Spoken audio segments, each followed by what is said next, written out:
This is all wrong. I shouldn't be up here. I should be back in school on the other side of the ocean.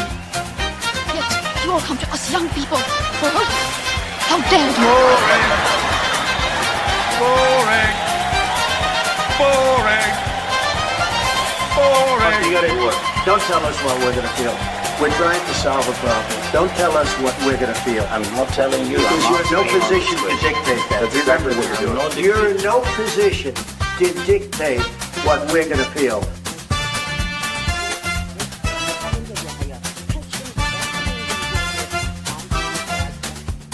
I call again for an immediate ceasefire in Gaza, the return of the sausages, the hostages. Good morning, Britain, and good morning, USA. I'm Lembit Öpik. And I'm Sarah Clark. And this is a trailer and a topical news program as we slowly introduce Good Morning USA, a program directed primarily at the US audience, but hopefully the old world will like it too. Sarah, where are you? I am in Dallas, Texas. Good morning, everybody. And I'm in New York, the capital of America. Is that right? Close enough. A lot of people think that, by the way. Why is it called the Big Apple? Does anyone know? I actually have utterly no idea. I can tell you why Wall Street is Wall Street, but I have no idea why it's the Big Apple. Why is Wall Street called Wall Street? So Wall Street is called Wall Street because I believe when the Dutch were first settling what is now New York City, that they built a long wall around the portion that they were controlling. I don't know if it was a fort or not, but the wall that ran along in the street eventually became known as Wall Street. The wall came down. The Dutch no longer control New York, but the name remains. I didn't know that. There we go. I've learned something already. I believe it was the Dutch. I could be completely wrong, but I'm pretty sure it was the Dutch. Why is Times Square called Times Square? Because it's got a clock. That may be right. I haven't had history class in a number of years, Lembit. I apologize. My favorite clothes shop in the United States is Daffy's because it's got all the posh clothes at a knockdown price. Daffy's, if you want to sponsor the show, get in touch later on. This program is our first serious foray into giving you in America and Americophiles in the UK a taste of mainly American news and also British news from an American perspective. And that's what we'll be depending on you for. It's so good to have you here. And hopefully you will abandon whatever news programs you used to watch and get your news from Unprecedented TV. Please subscribe. Doesn't cost you anything. Unprecedented TV on YouTube. The more you subscribe, the more we can do with the station. Now, Sarah, yes. Let's see if we can get into a bit of news. If you're watching this when it's been broadcast, the big story over in the United Kingdom about the US is Donald Trump. It is every day because he's more interesting than Keir Starmer. And Donald Trump seems to be spending endless hours saying that all this stuff about Jeffrey Epstein, who's obviously dead, but his shadow or his ghost hangs over the whole of American politics, that it's all hoax. It's hoax news. What's actually going on? That is a genuinely good question that many people have been asking for a very long time. Way back to the mysterious demise of Mr. Epstein. But I do believe, if I'm not mistaken, that a bipartisan coalition has come together with enough votes to release the Epstein files. So I'm sure we will get some pretty exciting, if not very redacted news in the days to come. But it's interesting. Both parties finally found a way to come together.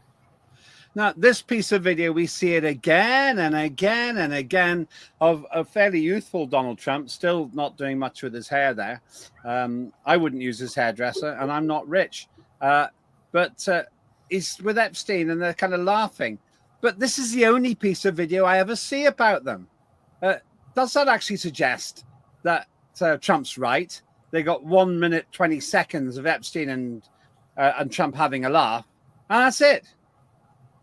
It very well may be. Truthfully, I haven't dug into it too deeply. After I heard in Virginia Guffrey's memoir that Donald Trump really didn't have anything to do with, as far as I know, that anything to do with involvement with her and Mr. Epstein, I've kind of just let it go like it was old news. But apparently American news sources and outlets don't agree, because yes, we have been seeing this again and again and again. And there's another picture I think that I saw on the news this morning, but it's a still. So, two images in a lifetime of politics and socializing. I don't know if really that's news, but there we are. I am more concerned with his hair, really.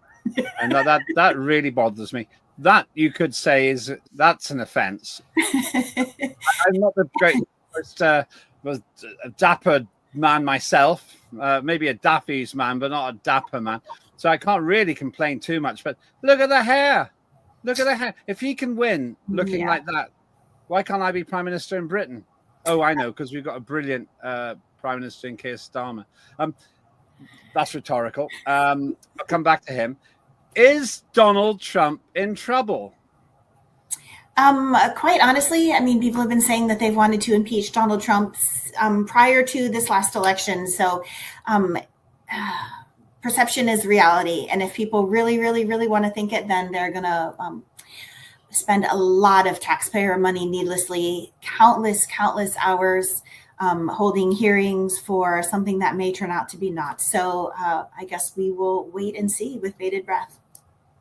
And my big question for you is, why this obsession? Is it because the Democrats, obviously Donald Trump's a Republican, the Democrats have become so lame that the only thing that they've got that they might be able to pin on Donald Trump is that he used to know Jeffrey Epstein, who's actually dead? Ironically, in that picture, I believe Donald Trump was a card-carrying member of the Democratic Party. It's only been quite recently that he decided to migrate to the right side of the fence, so to speak. But I don't. So here's my take, my opinion. Right, Donald Trump is a masterful marketer, and he has an uncanny way of just massaging the message, but also making sure that he is always the top of the news. So even if there is nothing here, people are talking about him, right? People are talking about Donald Trump. So like the furlough, right? The furlough ended about 8 hours ago, but nobody has heard about that because, right, there's a picture from 20 years ago with Donald Trump and Jeffrey Epstein. So I think the answer is yes. I don't think the Democrats have anything at all going on, and they're just going to beat a dead horse, literally and figuratively. I shouldn't really poke my nose into American politics, but it's rubbish, isn't it? It's just rubbish. Yeah. As far as I could tell, the Democrats were absolutely obsessed with showing that Donald Trump's the terrible president who's created the shutdown of government for a record period of time. But it's the Democrats that did it. They're the ones who stopped it. And as far as I can understand, Donald Trump's completely right about that. Yes. I mean, the stance that the Democrats are not going to vote for the furlough to end until healthcare prices come down. I mean, that has been the pipe dream for the last, 4, 5, 6 administrations. So it's, I mean, if you're looking for somebody to blame, why not blame the leader? What is it? The leader is the person with the most arrows in his back. Well, at this point, that is definitely Donald Trump. And the Democrats are going to get to see a lot more of the Republicans if they don't find a way to get it together. And I don't think that your governor in California is really going to be the answer either. But that's a discussion for another time. Yeah, Donald Trump is very good at playing the situation because from a long distance away, it seems to me that Donald Trump is in the right. Now, I didn't have a vote in your election for obvious reasons, but if I were to vote, I would probably vote Donald Trump because I think the Democrats are a complete shower. I think they're completely useless. And it's so transparent that they were responsible for shutting down the government and Trump was basically saying this is all about Obamacare or whatever they call it, and he just wouldn't budge. And they didn't get anything. This is the thing. After what was it, 7 weeks of this, or 6 or 7 weeks, something like that. The Democrats have given in anyway. So they actually don't just look weak; they look stupid. They do. I mean, let's be honest. Kamala Harris was not the candidate that the Democratic Party needed, and they have been in disarray since before Biden finished his last term. So, as far as like voting Democratic, I think the people have spoken. They want like a definitive leader, and the Democrats just don't have anybody to step up. And I mean, Nancy Pelosi is retiring. And no matter what you think of Nancy Pelosi, she has been a firm hand in guiding the Democratic politics for a really long time. And I mean, if they were awash before, I can't imagine what type of situation they're going to be in once she steps down. Well, you think that you've got problems. We've got Keir Starmer. Now, you could argue in this clip that Keir Starmer's doing a nice thing, because he picks up Donald Trump's papers. But it just looks really groveling. I don't know. Maybe I'm being unkind. Maybe I only see the bad in Keir Starmer now. But it's just, all of it seems so weak. I saw a piece with the US president and Keir Starmer where Trump and J.D. Vance, the vice president, are going on about the importance of free speech. And Keir Starmer goes, well, actually, we've had free speech in Britain for a very long time, and we're going to have it for a very long time.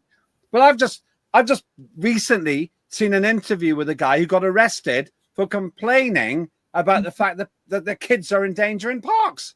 He spent 17 days in custody.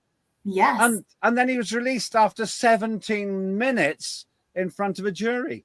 So this is the interesting thing. Some people say Donald Trump is thinking, but he doesn't put people in prison, does he? For hurty words on social networks, does he? Okay, so I'm going to be honest. When I first heard hurty words, I thought it was a joke. I was flowing through the news, right? And there's this lovely lady that I follow on Instagram, and she was just talking about how people are being charged with hurty words, and I laughed about it. But then, like, I went to Google it, and it is a thing. Like, how can you charge somebody with hurty words? Like, oh, I don't like your new haircut. Are you going to end up in prison? Like, I don't understand that. That is not free speech. Yeah, well, I'm with you on that.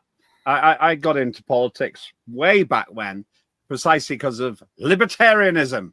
Not a word you hear very often in the United Kingdom. Whatever Keir Starmer says, this country is terrified of speaking out. You hear people saying, well, I would like to complain about that, but I better not because I could get arrested. You know, in the United Kingdom, a woman was repeatedly arrested, this is true, for silent prayer in front of an abortion clinic that was closed. She was arrested. If that's not a thought crime, I don't know what is. That's not going to happen in America, is it? Definitely not in Texas. I will be honest. Like, I live in the most libertarian, well, purportedly the most libertarian state in the union, and no, you are never going to get arrested for silently praying in front of an abortion clinic. That boggles my mind. You got sometimes you've got riots there. We got riots here. That's not a riot. That's a riot.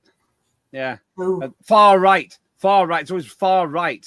That man there is actually a government minister, and this is rage which erupted across the United Kingdom when 3 children, young children, 7, 8 years old, were murdered at a Taylor Swift dance party, and we were told 2 things. We were told it's nothing to do with terrorism, and the alleged perpetrator was Welsh. Do you know what the Welshman was called, as it turned out? Axel Ruda Cabana. Not a very common Welsh name.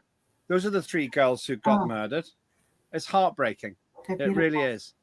And we preach, this country preaches to America about barbarism and about the gun crime epidemic and so on.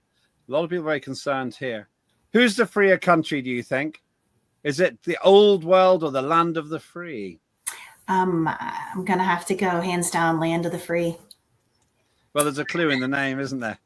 I mean, I kind of handed that to you, really. Yeah. Yes, thank you. You've got amendments and everything. You can plead the Fifth Amendment, I think, and all these other things. Mm-hmm. Which one's the right to bear arms? Second Amendment, isn't it? I don't know. It's your country. I mean, I'm not even really sure what the First Amendment is, to be honest with you. I'm pretty sure the Second Amendment is the right to bear arms. And interestingly, it does not matter where in the world I travel to. The first thing, or first 2 or 3 things that a person asks me when they find out I'm from Texas is either A, and this is when we were in the UK.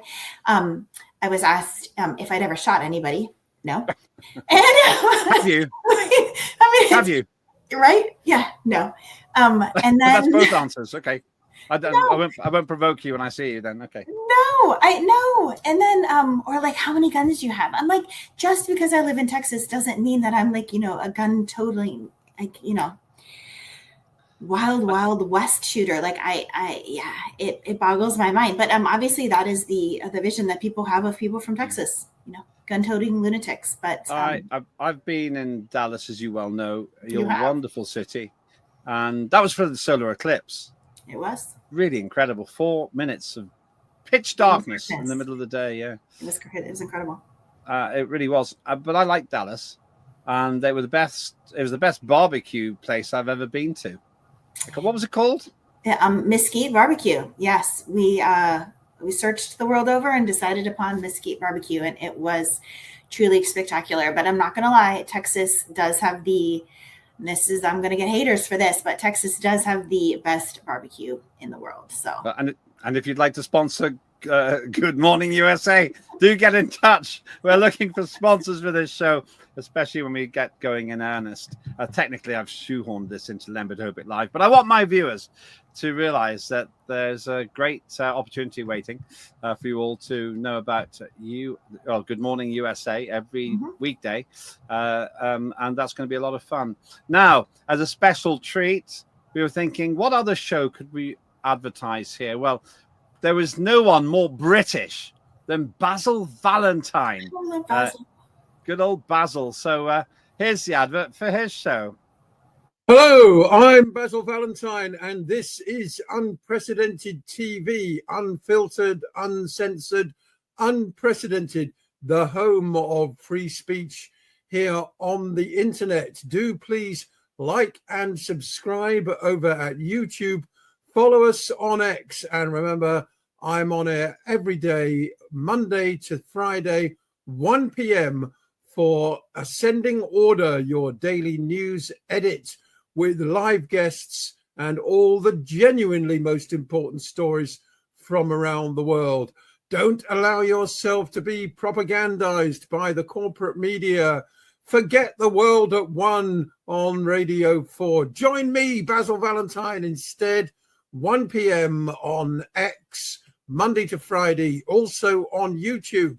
And I'll see you all very soon.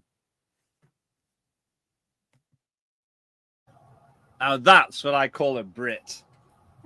That's what you abandoned when you got onto those little ships. We did. And landed wherever you landed in America. Good old Basil Valentine. He's actually not on every day at the moment if you're watching this live. He's been on a semi-sabbatical, but he'll be coming back up to full strength pretty soon. I think I would take it he'd go rather well in America. They'd like his accent, wouldn't they? Yes, I think they would. So there we go. Now, let's get back to some of the politics, general stuff here. Whatever happened to the bromance between Donald Trump and, who do you think I'm going to say? Would that be a certain Texan? Mr. I don't Musk. know where he's from. Well, I believe he's currently residing someplace near Spaceport, Texas, which is the town that he has Spaceport. There's a town that he is creating into, I guess, the world's largest spaceport somewhere way south of here. Elon Musk. Yeah, Elon we got Musk, it in yes. one. Mr. Musk. I truly don't know. I think that, quite honestly, if I were to give my 2 cents, that the people around him, around Donald Trump, were not completely as enamored with Elon Musk as Donald Trump was. And I mean, let's face it, the man has a Midas touch. Everything he touches turns to gold and goes really well. And I think that the amount of power that Elon Musk was wielding was threatening to those around Donald Trump. And I think they just kind of poisoned the well, put poison in the water, and decided that ultimately they were going to make it just uncomfortable enough for him to leave. And he didn't need to be there. He was, just going, I think, to make a difference and to make the country a better place, make America great again, right? So I don't think he needed the hassle. And why would he really? So why not just pack up his bags and go back to doing what he does best? Building rockets. And I'm not so keen on the electric cars, but building rockets. He's Exactly. got the coolest rocket ever, though. That is so cool. That's got to be one of the best rockets I've ever seen. I mean, it actually does look like something from, what would you call it? Thunderbirds. Yeah. It's a Thunderbirds rocket. Yeah. But I was sad when Trump and Musk seemed to fall out, because I was pretty sure their wild alliance was going to propel humans back to the moon in short order and off to Mars. What's happened to the space program? I mean, you live near it, don't you? I do. Well, I think we all knew that the space program was in trouble when we had 2 American astronauts that were stuck on the International Space Station, because my understanding, their spacesuits, right, were not compatible with the ship that they were to return in. Like, there's basically some sort of fastener that connects them to life support. Yeah. This is my interpretation, right? And basically, slot point A did not fit into point B. And Elon Musk, literally the only person in the world that could do it, was hold my beer, I'll go. And he goes up and brings them back down, right? This should not be hard. And, the federal government's wringing its hands in Washington, and he's like, I got this. And I mean, that's really what we need right now, especially if we're going to not only go back to the moon, which India has done, right? There's a lot of countries that have beaten feet back there, but Mars, the man has a plan for Mars. Let him go. Stop putting your finger in his cake or pie or whatever it is, and just let the man do what he does best. Hold my beer. I like the idea. It should be worth mentioning that the spaceship that actually marooned them was the NASA one. It wasn't, I don't think it was the Elon Musk one, was it? NASA sent them up, and then Elon Musk had to bring them back. Yes, it was. I wasn't going to say that because I wasn't 100% sure, but I'm fairly confident, that it was the NASA plane that stranded them. But there's a thing about it. Musk and Trump, I love rocketry, I love space and all that sort of thing. I was so optimistic that they were just going to take people back to the moon. Good chance now that the Chinese are going to get there before the Americans. I would say that there is an incredibly strong chance that is going to be the eventuality. But I don't know, why set your sights on the moon? We've already planted our flag there. Why not move on to Mars? Bigger and better, right? He's now Texan. Bigger is always better. So yeah, that's like saying, well, we did pretty well here on the lake. Let's sail the Pacific. I mean, it's a lot further. I mean, you can't phone national breakdown or whatever it's called in America if you get stuck on the way. No. But I don't know. I think he's proven that he can think on the fly and do what needs to be done to get people there safely and home. So my money's on Mr. Musk. Well, I think that's what this thing's about. It does look so cool. It's incredible, really.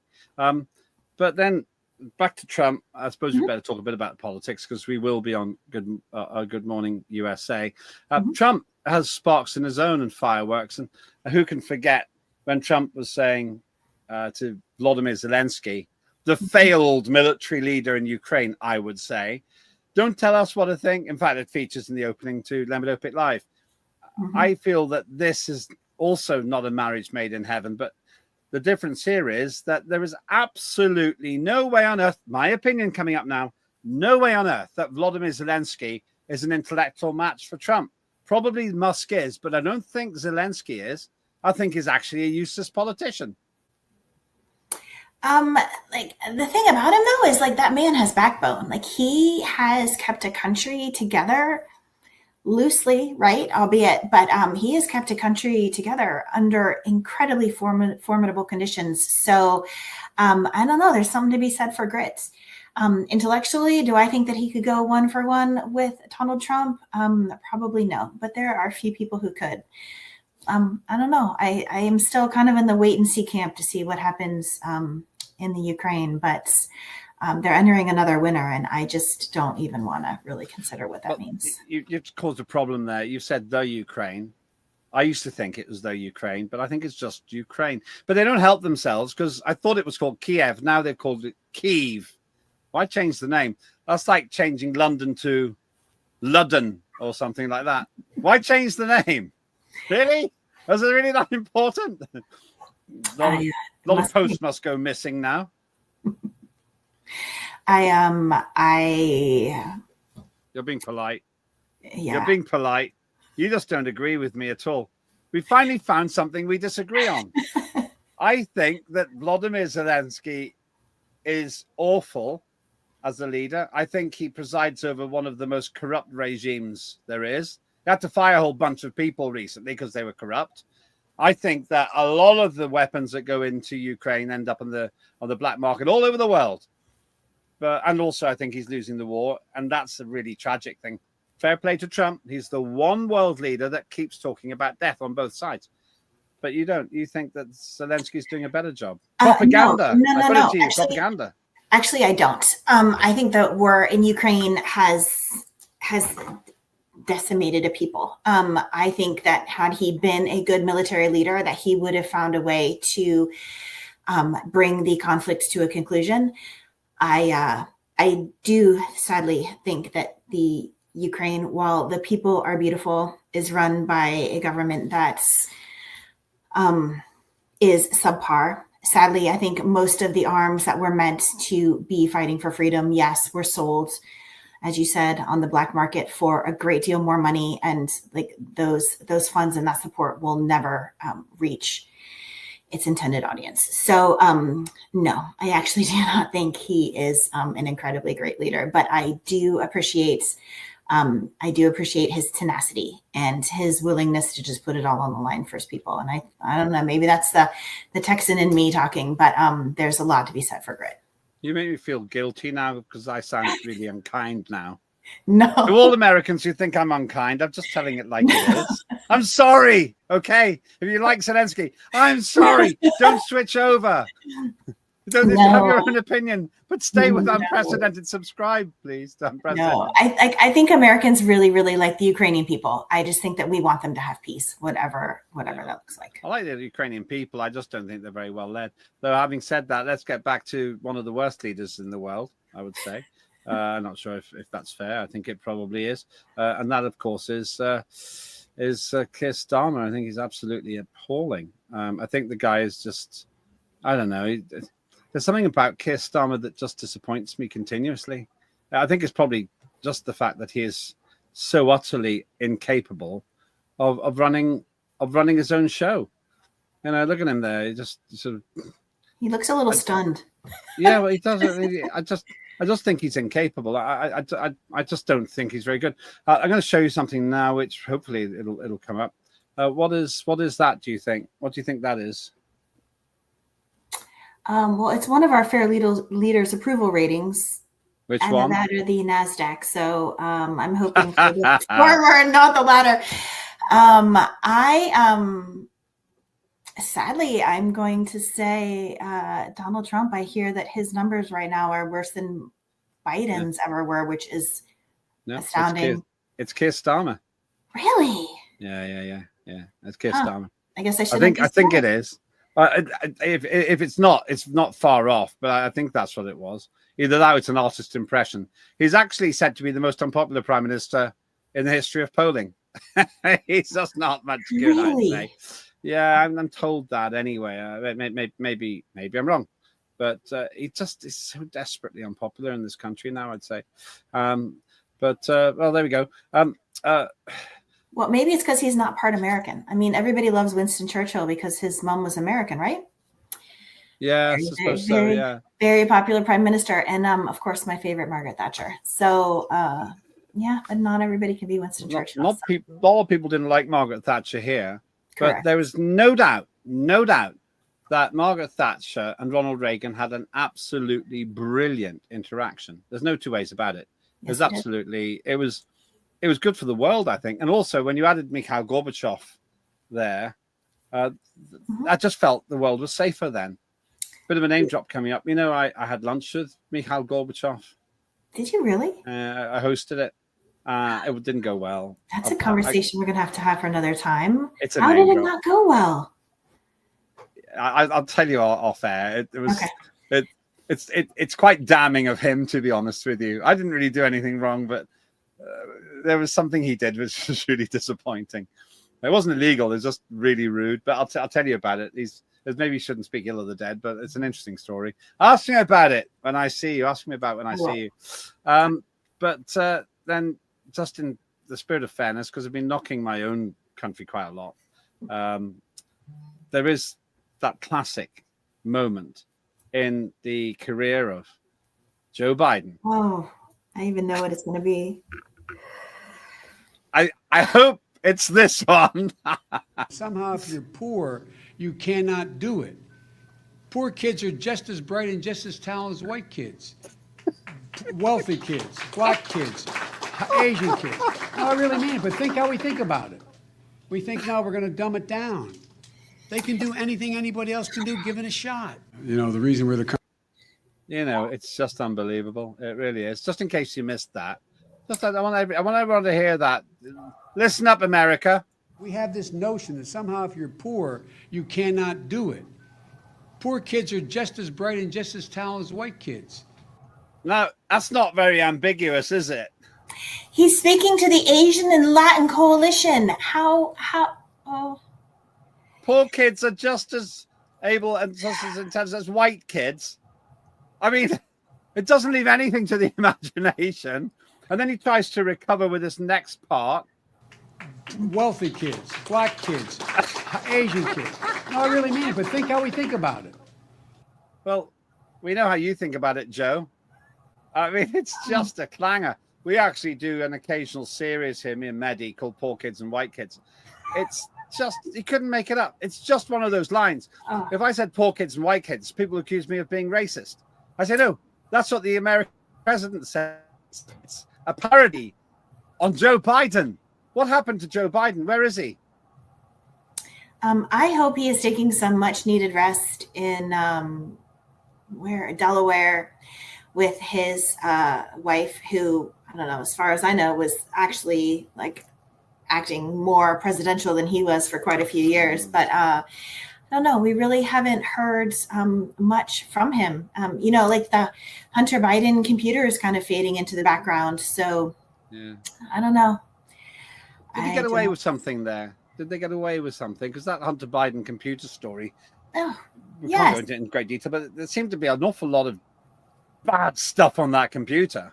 Yes, there was an awful lot of bad stuff that went on. And I mean, I guess it's nice if your dad's the president and can pardon you. But I mean, like, this is a man who, like, for all of his foibles, like, doesn't even choose to acknowledge his own granddaughter, Hunter's daughter, right? Out of wedlock.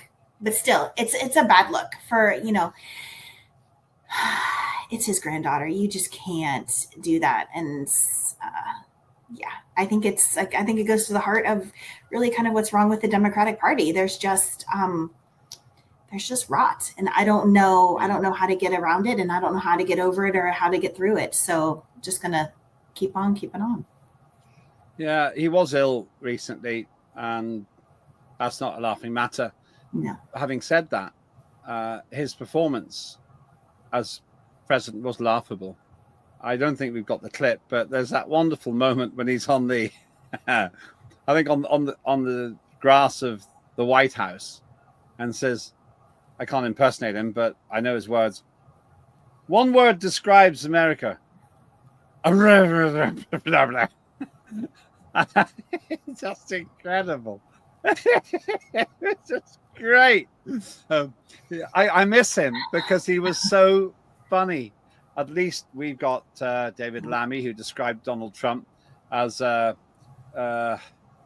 neo-Nazi sympathizing, woman-hating sociopath or something very similar to that. And then he said, that's water under the bridge. I don't think so. I don't really think that's water under the bridge.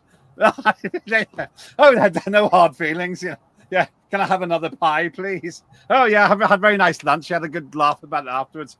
Yeah, okay. Yeah.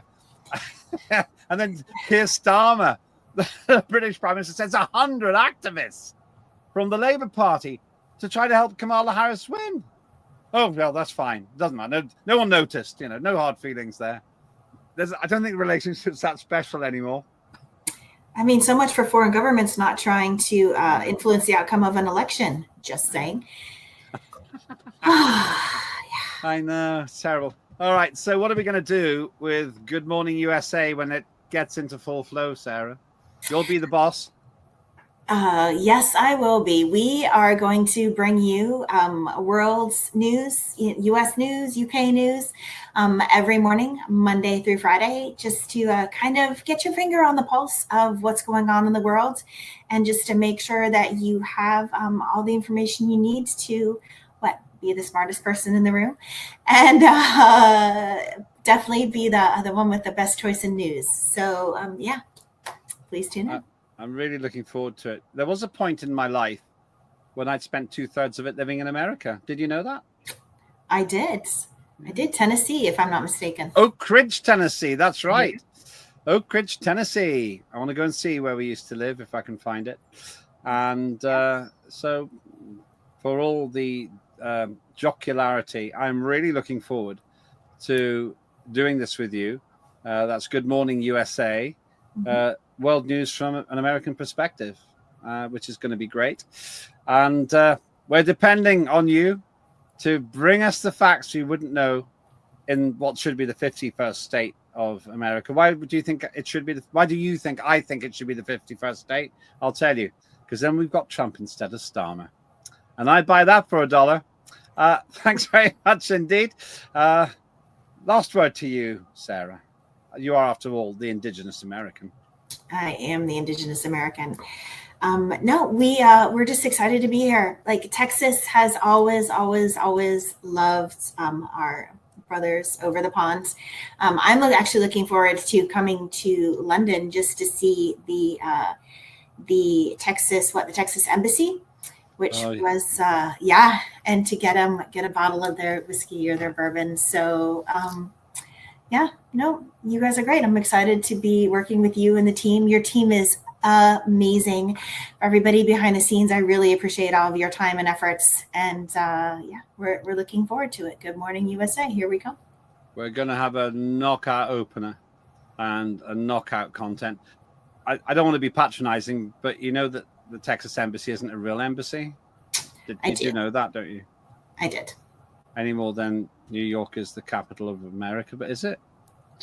Okay. We will definitely be talking about the stock exchange shift down to Texas in our first week of news. So stay tuned. There've been a couple of weeks. Thanks very much for watching. And if you like this, subscribe to Unprecedented TV wherever you are in the world. On YouTube, the more of you subscribe, the more we can do with the station. You also find us on X, Rumble, Patreon, I think, as well. All kinds of other outlets. And do buy me a coffee, buy Sarah a coffee. You can sponsor us as well. The more you spend with us, the greater our shows will be as well. That's all for a kind of proto Good Morning USA wrapped up in Lembit Öpik Live. Have a very good day. It's goodbye from me. Have a great day, guys. Thank you. See you soon.